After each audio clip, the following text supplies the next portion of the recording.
Hello and welcome to an extra recording of History Rewatched, the podcast, GCSE revision sessions. My name is Thomas Dowdwell and let's jump straight into it. So it's going to be another 15 minute episode. We're going to look back at migrants in Britain. And this is it's half term. We're coming up now. This is the last half term before your GCSEs. And then you've got April or Easter, the term end, and you go back to school and you're into your GCSEs straight away, So let's jump straight into the history revision, because I feel it's really important just to understand where people are at. So I've previously got Germany and also migrants in Britain, and hopefully we can finish the migrants in Britain topic before GCSEs. However, I'm not sure that we will. So if you're in year 11 right now, I'm very sorry, but we cannot finish the spec so soon, because we obviously just can't get through it. For people in year 10 who are studying GCSE history, hopefully we can get all of the spec finished for next year, because the next two topics after migrants in Britain are quite small topics. You've got Elizabethan England and the American West. Sorry, looking at the Indians. Sorry, and also the migration of the Americans through USA. So that is really quite a small topic as well. So hopefully we can get through everything. However, let's just jump straight into things with was England a safe haven, where we'll be looking at forced migration, the Reformation, specifically the Reformation in England as well, and unrest in Europe. Hopefully we can get through that quite quickly and we might be able to get onto trade and migration. However, trade and migration is quite a large topic. So we'll look at forced migration, the Reformation in England specifically, and unrest in Europe. So let's jump straight into it. Okay, so let's jump straight into migrants in Britain, England a safe haven. So Europe in the early 1500s, trouble was brewing. Martin Luther, a monk who was living in the Holy Roman Empire, heavily criticised the Catholic Church, arguing that it needed to be reformed. His ideals soon became a new form of Christianity. Now, why was that? So before we do that, forced migration, let's have a quick look at that. So as you know, when people migrate, there's obviously push and pull factors involved. When people are pulled to a new country by the opportunities for a better life, this is called voluntary migration. In contrast, when people are pushed to leave their homes, this is called forced migration. Much of the migration that took place in medieval period was voluntary migration. However, migration to England in the early modern period was different. There was much more forced migration. So the Reformation. The Reformation was a religious movement that began as an attempt to reform the Catholic Church. Many people believed that the Catholic Church was too wealthy and had too much influence over society.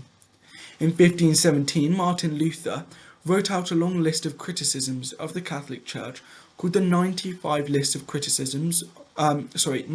Theses, and nailed it to the door of his local church. The list was quickly reprinted, translated into different languages, and distributed throughout Europe. Luther wanted the Catholic Church to change, and soon his ideas had attracted many followers. By 1529, these followers were known as Protestants, because they protested against the Catholic Church. Now there were mainly two Christian groups in Europe, the Catholics and the Protestants. They both wanted to worship God, however, in slightly different ways. The Reformation in England. Henry VIII was a strict Catholic, but he wanted to divorce his wife, Catherine of Aragon, and the Pope, who controlled the Catholic Church, was refusing his request to secure a divorce. Henry passed the 1534 Act of Supremacy, which created the Church of England and made him supreme head of the church. So England was no longer a Catholic country and the Pope had no control. When Henry VIII died, there was some religious turmoil But when Elizabeth I came to the throne in 1558, she made England Protestant. The Church of England has remained Protestant to this day, but many different religions are now worshipped in England alongside Christianity. This is a really important point. Henry VIII passed the Act of Supremacy 1534, which made him, the supreme head of the Church. When Elizabeth I came to the throne in 1558, she also kept the Act of Supremacy. However, she made it clear to England and the rest of the world that she was only the supreme governor.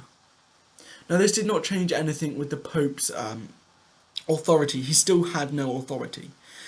However, what it did make is, when we get onto the Elizabethan topic, what we'll see is that she had problems with being queen. There were problems with, legitimacy, being married to the country, stuff like that. But she also had problems with religion, and Protestant was the religion as she made. So she made it Act of Supremacy to make her supreme governor, to make it seem that the people had more of a say in the Church of England. And this did work. So as we get onto the Elizabethan England topic, we'll see how this helped Elizabeth I. And it also did negatively help. But yeah, we'll get onto that in Elizabethan England topic. But it just made her seem she was more involved with people and made people seem that they could improve the country. So that's what the Act of Supremacy on Elizabeth I end was. Henry VIII wanted Act of Supremacy, so he was the supreme head of church. He wanted to seem in control. Unrest in Europe. The Reformation led to unrest in Europe. Catholicism remained the main religion of those in power, and many Protestants suffered religious and political persecution because of their faith. And their faith was challenged by the Catholic powers who were in charge. As a Protestant country, England became a safe haven for those looking to escape persecution throughout the early modern period. So in France, many Huguenots who came from France sought refuge in England to escape persecution. A group came after the St. Bartholomew's Day massacre in 1572. This was when thousands of Protestants were murdered by Catholics who thought they were plotting with Spain. A large group migrated to England in the 1680s when they lost royal protection from French King Louis XIV. Their weaving skills were in high demand as the growth of the English cloth industry, which began in the medieval period. It was continuing. You can find out more about why the Huguenots came to England and also the Flemish and Walloon migrants in upcoming episodes. Now, the Flemish and Walloon migrants, they were from the Low Countries and they were in the Holy Roman Empire. And they found safety from religious persecution in the England. For example, in 1560s, thousands fled to places such as London, Norwich and Canterbury to escape savage treatment by the Catholic King Philip of Spain's forces, led by the Duke of Alba. Just like the Huguenots, their weaving skills were in high demand in the English cloth industry. So that's it. We've completed another section of the migrants in Britain topic. Thank you very much for listening. After this will come the news and any updates we've had. But my name is Thomas Dowswell, and you are listening to History Rewatched, the podcast at Outlook. That's our email. History Rewatched, the podcast, a GCSE revision session. So that was a History Rewatched official podcast with Thomas Dowswell, and that was a GCSE revision session. This is Wednesday, the 14th of February 2024, and you are listening on either Spotify, Google Podcasts, or Amazon Music. Thank you very much for listening. I hope you enjoyed this episode. Thank you very much to Caboodle, and this is from GCSE Pearsons Edexcel 9-1 History, looking at migrants in Britain C800 to present and Notting Hill C1948 to 1970. This was written by Lindsay and Aaron Wilkes, and my name is Thomas Dowswell. Thank you very much for listening. Our weekly news. We live streamed yesterday, Tuesday the 13th. Thank you very much for those who joined. We had a couple of questions on there. It was a very short live stream. However, we are looking to do more of them in the future, coming up with question and answers, revision helps, revision techniques, just looking at anything that can help coming up to the GCSEs. We have got interviews. More information has come out on social media in the coming weeks. We have got someone for September.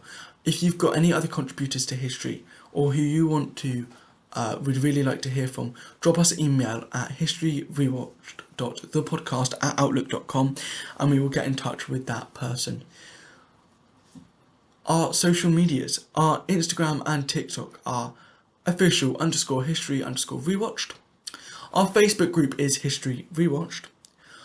Our Discord code will be in the description below. And our email is historyrewatched.thepodcast@outlook.com. Thank you very much for listening, and I'll see you this Sunday at 3:30, like usual. Thank you.